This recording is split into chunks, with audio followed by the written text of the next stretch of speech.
Eh bien, bonjour à tous les amis, supporters, supportrices parisiens, supporters, supportrices d'autres clubs, du Barça, amoureux du football.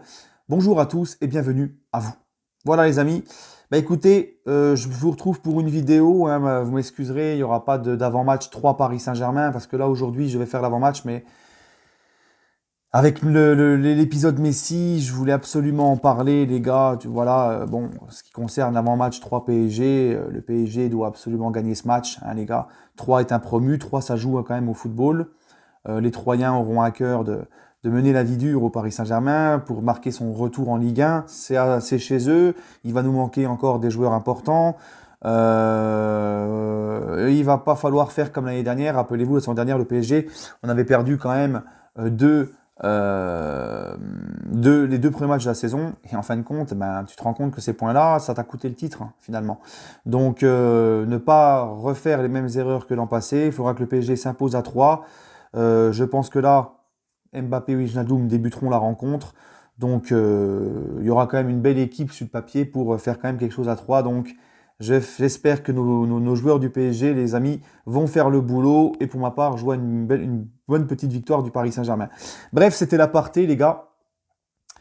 Laporta, tout le monde attendait ça. La déclaration, l'interview de Laporta, tous les supporters du Barça, mais pas que, attendaient absolument ce qu'allait dire Laporta, parce que c'est quand même un séisme qui s'est passé depuis hier soir à Barcelone. Les supporters pas que les supporters du Barça, tous les amoureux du foot suivent cet épisode, hein. Donc c'était vraiment une interview attendue par tous les amoureux du foot, tout le monde du foot. Donc Laporta, en gros, parce que moi je l'ai pas vu en direct, j'ai vu ce qui a été relayé. Laporta, en gros, il explique que Messi voulait signer à Barcelone, que eux, ils voulaient garder Messi, mais que c'était finalement impossible, qu'il fallait tourner la page et se dire que c'est terminé, que c'était impossible financièrement, que le Barça, il a même dit, Laporta, qu'il était il s'y attendait pas à ce que ça soit aussi catastrophique. Donc voilà, il explique que c'est pas faisable, qu'ils ont tout fait jusqu'au dernier moment, mais qu'ils ne peuvent pas. Euh, Moi, mon avis là-dessus, les amis, vous savez, je bois du petit lait un petit peu, donc c'est pas pour me moquer des Barcelonais ou quoi, faire le fanfaron. Je bois du petit lait parce que ça fait longtemps que je vous le disais en vidéo et en live.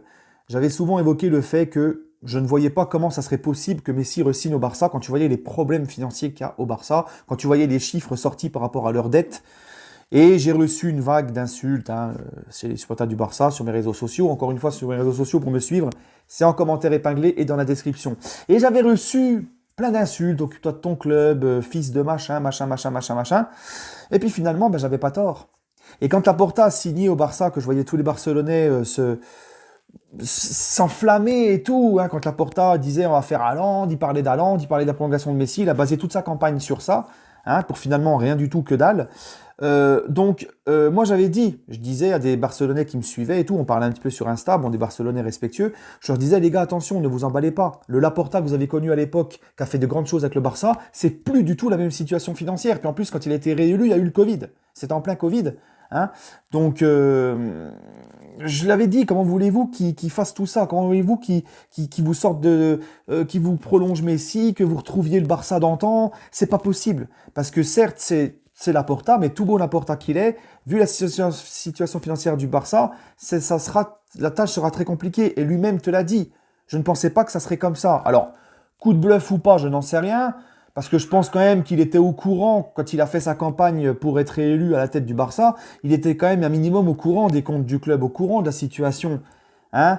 Est-ce qu'il n'a pas aussi joué de ça, hein, un petit coup de pub, voilà, Haaland, on va tout faire pour prolonger Messi, on va vous ramener Haaland pour être réélu, un peu comme les politiciens qui promettent monde et merveilles et puis après qui font ah bah non mais voilà. Donc je ne sais pas, je vais pas faire de jugement sur Laporta, mais ça me paraît quand même bizarre que quand il arrive au club, quand il mène sa campagne électorale, il n'est pas au courant de la situation. Enfin bref, ça. Mais bon, toujours et tout, voilà, les gens sont venus, m'ont insulté sur Insta, les Snap, machin, les Barcelonais. Mais en fin de compte, j'ai eu raison, quoi, parce que Messi, je l'avais dit depuis longtemps, comment le Barça, ça va être possible qu'il le garde, vu la situation financière. Donc voilà, ça confirme la règle. Maintenant, bon, bah écoutez, Ça va aussi permettre aux supporters de Barcelone, là on va voir vraiment qui sont les vrais, hein, parce que chez les supporters du Barça en France, croyez-moi qu'il y a beaucoup de mecs qui supportent le Barça juste pour Messi, d'accord? Pas pour le Barça, mais pour Messi, et qui malheureusement pour nous, s'il vient à Paris, Messi, ces mecs-là, on va se les coltiner, on va se les taper, on va se les cogner. Ils vont venir supporter notre club, à l'image de beaucoup de suceurs de Neymar qui sont venus qui supportaient le Barça quand Neymar est au Barça et qui maintenant supportent le PSG. Et qui, quand Neymar va se barrer, bah, ils supporteront plus le PSG, tu vois. Donc on va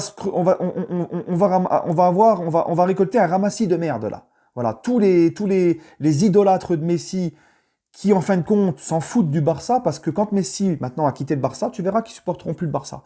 Moi, j'ai toujours dit, les vrais supporters du Barça que je respecte, bah, c'est les vrais, hein, qui supporteront toujours le Barça, même à l'après-Messi.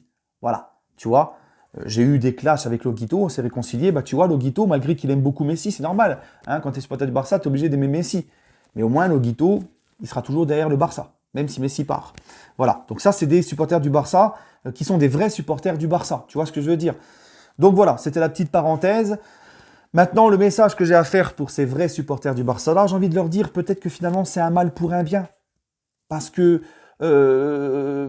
libérer Messi, ça va faire souffler le Barça financièrement. Le garder, ben, t'aurais foutu le Barça complètement en ruine, t'aurais coulé le club définitivement.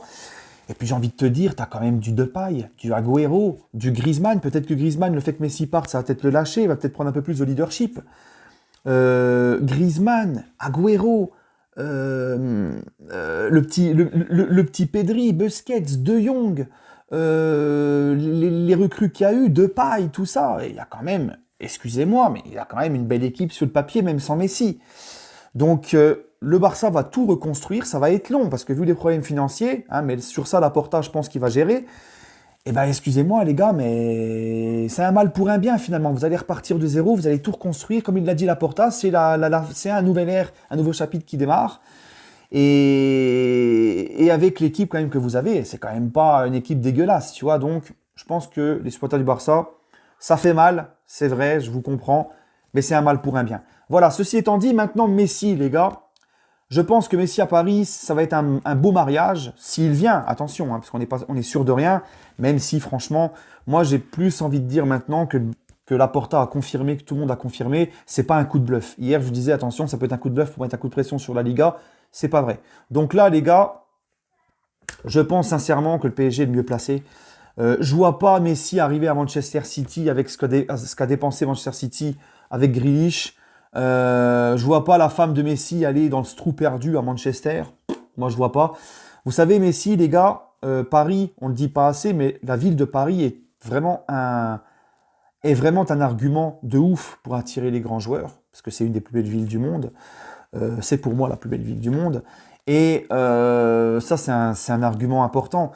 Et Messi, les gars, quand tu vois l'équipe du Paris Saint-Germain, les renforts encore cet été, bah, lui, il se dit qu'il y a moyen de faire quelque chose.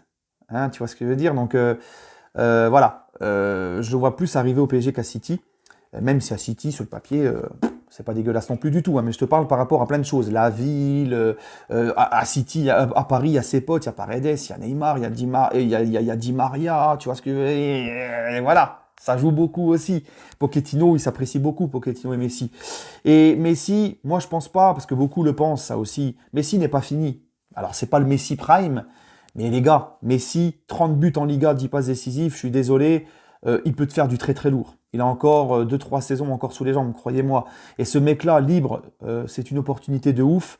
Je pense sincèrement que le Paris Saint-Germain, parce que ça fait... Faut pas me faire croire que les négociations avec Messi, elles ont débuté depuis hier. Ça fait longtemps que le PSG est dessus, j'en ai parlé hier dans ma vidéo, on le sait, ça fait longtemps qu'on entend le nom de Messi, Leonardo l'a confirmé, Nasser l'a confirmé qu'ils allaient tenter le coup, Laporta l'avait dit aussi en disant le PSG doit arrêter de parler à Messi et tout, c'était en février, rappelez-vous, on le sait, c'est pas d'aujourd'hui, donc je pense que le Paris Saint-Germain, les gars, hein, le Paris Saint-Germain a tout préparé, l'avenue de Messi depuis longtemps, l'a anticipé et l'a préparé. Faut pas me faire croire que là, ils sont pris de court et se disent « Oh là là, vite, faut qu'on trouve une solution ». Je pense que tout est préparé dans la tête des dirigeants. Les Qataris sont très forts en business. Voilà. Je pense que tout est préparé et ça va aller très vite pour moi. D'accord? Et je pense même, et alors ça c'est encore un ressenti, Mais vous savez, le fair play financier a été assoupli et on a oublié, parce que ça fait depuis 2016 que le PSG est sous les contraintes du fair play financier, on a oublié que le Paris Saint-Germain, la puissance financière du PSG, s'il n'y a pas le fair play financier, là le fair play financier a été assoupli. Je suis désolé les gars, mais désolé, ça va faire mal aux anti-PSG, mais je suis persuadé que Messi, il peut signer au PSG, Mbappé va rester et ça n'empêchera même pas le PSG d'aller recruter encore derrière. Hein, je le dis, on va peut-être me prendre pour un fou, mais je pense ça, sincèrement. On sous-estime trop la puissance du PSG sans le fair play financièrement. Voilà les gars. Et puis aussi, vous savez, cette histoire de Nasser, quand il a été du côté de l'UEFA pour la Super League, il s'est rapproché de Séphérine. Je pense qu'il y a aussi une stratégie derrière tout ça. Voilà, laisse-nous dépenser Séphérine et t'inquiète. Tu vois ce que je veux dire? Ils sont malins les Qataris. Ils sont malins les gars. Eh oh les gars, il faut pas croire que c'est des bédouins qui n'ont aucune étude. Hein, Nasser, il a fait Oxford, il a fait Harvard, c'est un des plus grands businessmen du monde. D'accord, tu peux critiquer Nasser sur le point de vue voilà, sportif, certains choix, il est trop gentil avec les joueurs, machin, ceci, cela. Mais en termes de marketing, en termes de business, tout ça, il est trop fort. En termes de gestion, il est trop fort. Et c'est pour ça que je pense que Messi, les gars, eh ben, tout est chez le PSG, tout est déjà réservé pour l'accueillir. Faut pas croire qu'ils sont pris de court là, puis qu'ils se disent merde, on va trouver des solutions. Tout est fait pour moi. Maintenant, le PSG le sait aussi, sportivement, les gars, avoir Messi dans ton équipe. Alors, j'ai pas encore envie de débattre sur comment on va l'utiliser, comment ça va se faire. Ça serait trop long.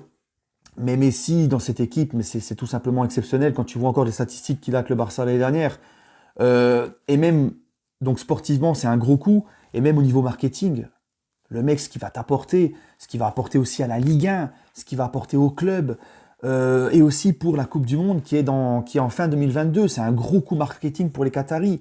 Voilà aussi pourquoi c'est un énorme coup pour les Qataris et aussi pour Messi parce que, comme je vous l'ai dit, Messi a ses amis à Paris, il y a une super ville, il va être dans un bon environnement. Pour sa famille, ça va être très bien, Paris, beaucoup mieux que Manchester. Et une grosse équipe, il y a ses amis, et surtout, Messi, vous savez, c'est quelqu'un, faut pas me faire croire qu'il va venir juste pour kiffer avec Neymar et se croire au Club Med. Non, Messi, les gars, il a quand même un esprit de compétition, il a un esprit de compétiteur, il va vouloir encore gagner, il va vouloir gagner encore le Ballon d'Or, gagner aussi surtout la Ligue des Champions avec Neymar. Je pense qu'il vient pas au PSG. S'il vient au PSG, c'est pas juste pour voir Neymar et faire des blagues ensemble. Non, c'est vraiment pour gagner. Mais s'il faut vous mettre ça dans la tête, ça reste tout de même un compétiteur, un gagnant. Il vient pas au PSG pour faire du tourisme pour moi. Voilà. Donc c'est pour moi donnant-donnant. Ça arrange tout le monde, ça arrange le PSG, ça arrange Messi parce qu'il sait que le PSG est en train de se renforcer encore plus, qu'on a fait finale il y a 2 ans, demi-finale cette année, que le PSG continue de grandir dans son projet et qu'il sait pertinemment qu'au PSG, il peut gagner. Il peut faire de grandes choses, gagner et réussir. Voilà les amis, allez, sur ce, prenez soin de vous, donnez-moi votre ressenti en commentaire et allez Paris.